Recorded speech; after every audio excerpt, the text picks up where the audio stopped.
I'm a dude playing a dude disguised as another dude. Man, who Wang, the Dou-zhansheng-fo here with another rating, review, so on and so forth. Today, we're going over Heads of State. I kind of been out of it a little bit. Been watched this movie, didn't necessarily put out anything about it. Been watched a couple things, I haven't really put anything else about it.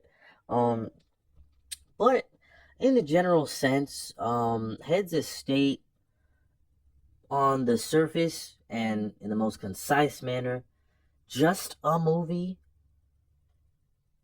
You can say it's cool, like it's kinda has some meat to it, a little bit of depth. It's not, extremely shallow on the basis that like it's just a movie, but it basically stars John Cena and Idris Elba primarily as the main protagonists and co-stars, respective co-stars.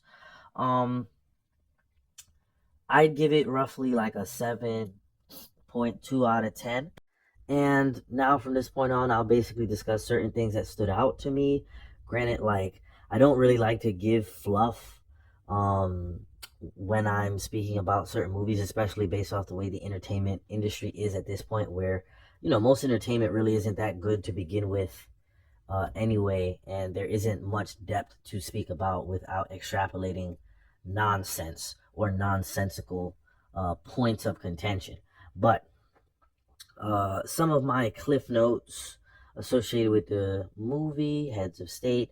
Around 42 minutes in the movie, when William Derringer, John Cena, and the Prime Minister Sam Clark are in the Belarus brawl at some commoner's house. It didn't make any sense that a single cigarette explicitly made someone's entire fit instantaneously combust into flames.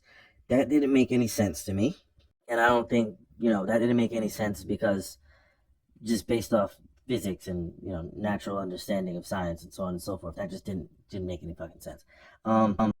When the Warsaw safe house guy died, it didn't make any sense how they stopped a grenade from detonating.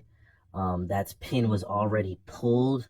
That was an extreme L, something that really just, okay, like this harkens or damages the movie to a degree.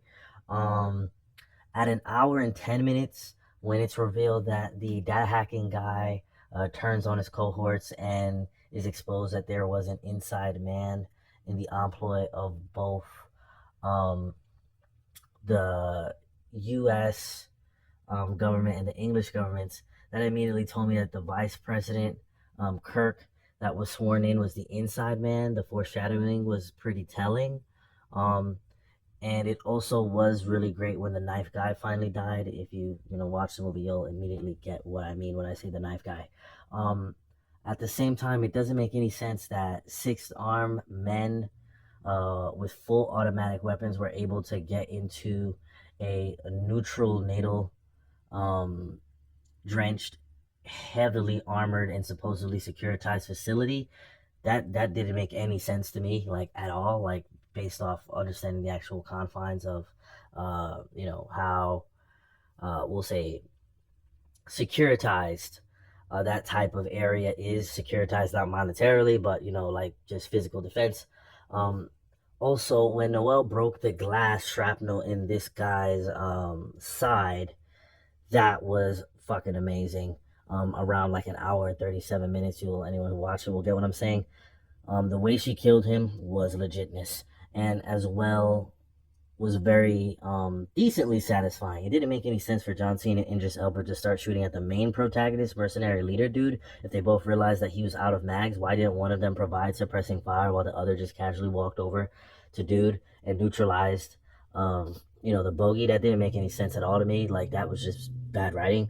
The route they decided to go with, yeah, with the harpoon scene was kind of pointless because of that, but I digress.